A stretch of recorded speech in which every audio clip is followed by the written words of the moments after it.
Hi friends, welcome back to Hebraic Creations. Last time we talked about the 4 Hebrew Gospels of Catalonia that were found in the Vatican.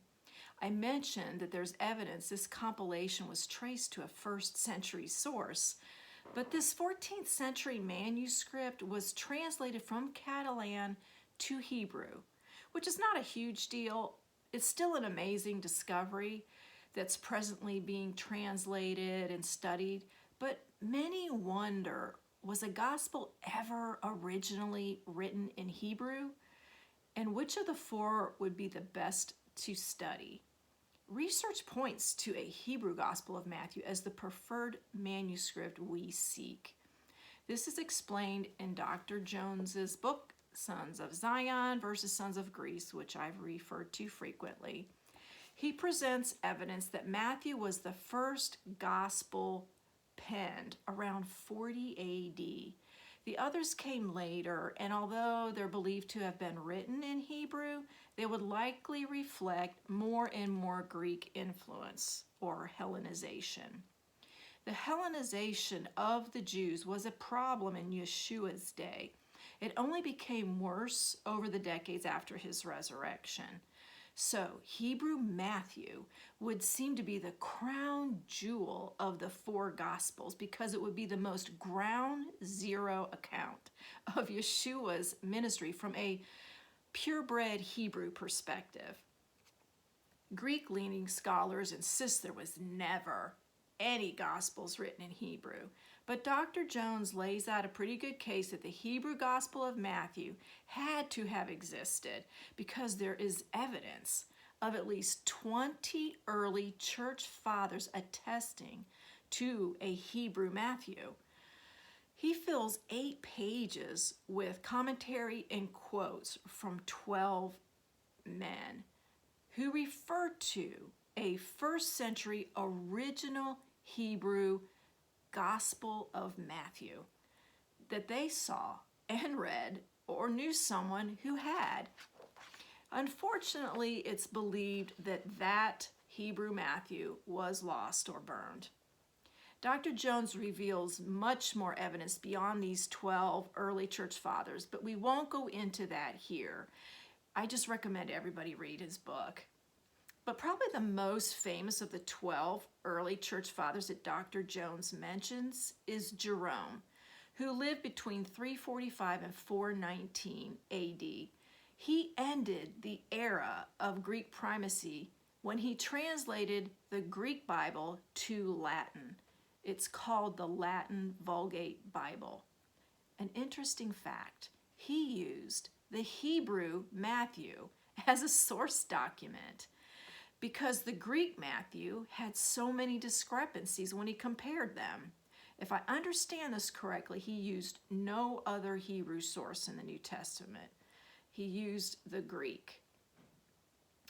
After seeing Dr. Jones's research, I was convinced there had to have existed the authentic Hebrew Gospel of Matthew. And by authentic, I mean originally written in Hebrew.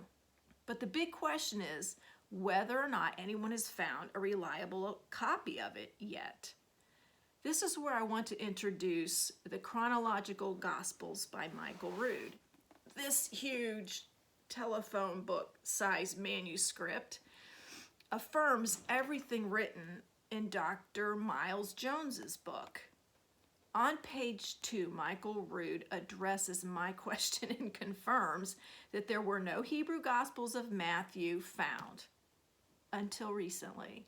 Yay, good news. 28 copies of authentic primitive Hebrew texts of Matthew Gospel have now been discovered in archives of Jewish scribes and the Vatican. That's incredible news. Rood calls the collation of these 28 copies of ancient Hebrew Matthew, or AHM. He has incorporated AHM into his Chronological Gospels book. Now, this book is composed of 4 Gospels, Matthew, Mark, Luke, and John, which demonstrate how Yeshua fulfilled prophetically the spring Moedim with his death and resurrection. It also includes the book of Acts, which demonstrates how the mid-year moed of Pentecost was fulfilled prophetically when Ruach HaKodesh was given in the upper room. Finally, Revelation outlines how he will fulfill the fall moedim with his second coming. Again, the scriptures included in the Chronological Gospels by Michael Rood are Matthew, based on the AHM, the ancient Hebrew, Matthew, Mark, Luke, John, Acts, and Revelation. Rood calls this compilation the corrected King James Version.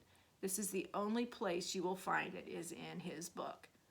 There's a long list of other attributes that set Rood's corrected King James Version Bible apart, but the most notable attribute, as the title highlights, is that it is in chronological order.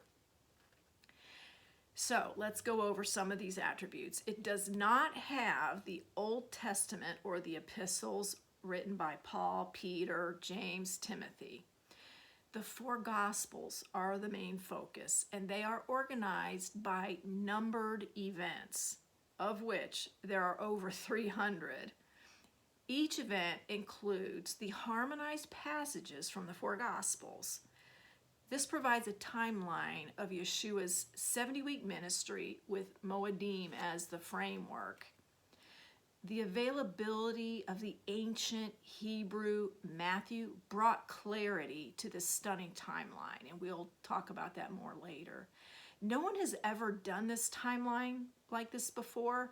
Sir Isaac Newton spent the last years of his life attempting it unsuccessfully. The Gospel Chronology in the corrected King James Version records exactly 70 weeks, 490 days, from the time Yeshua was baptized in water until the time the disciples were baptized with Ruach HaKodesh. Wait a minute, you might be asking. 70 weeks is about 1.5 years. Wasn't Yeshua's ministry 3.5 years? Well, that's what we were taught, but it is a lie fabricated by Eusebius, one of the early church fathers who lived around 260 to 340 AD, who was really tight with Constantine. Hundreds of years after the death of all the eyewitnesses, he produced this theory, this philosophy, this idea. This lie has made it impossible to pinpoint an accurate birth and death of Yeshua, resulting in unsolvable textual problems and faith-shaking contradictions, using Michael Rood's words. This scripturally unsupported position has been passed down through Catholicism and Protestantism. The truth is that the 70-week ministry timeline fulfills exactly one of the 3 layers of the prophecy Gabriel gave to Daniel. Michael Rood's chronological format is the nuclear bomb that just absolutely obliterates the Greek primacy of our modern Bibles. Once people understand the importance of Hebrew sources to give us a Hebrew perspective of Moedim-based timeline, they will finally really understand the life and ministry of Yeshua, our Messiah. To emphasize, Michael Rood points out that Yeshua's entire ministry can be captured within a framework of the 7 Moedim of Yehovah. Looking at it any other way strips our Messiah of his Jewishness. Yeshua was a Torah-observant Jew and precisely observed the Moedim as outlined in the Old Testament, to be observed throughout our generations forever. Some believe he disagreed with the law, but he only challenged the made-up laws of the religious leaders, because they were blatantly adding to and taking away from the law of Moses.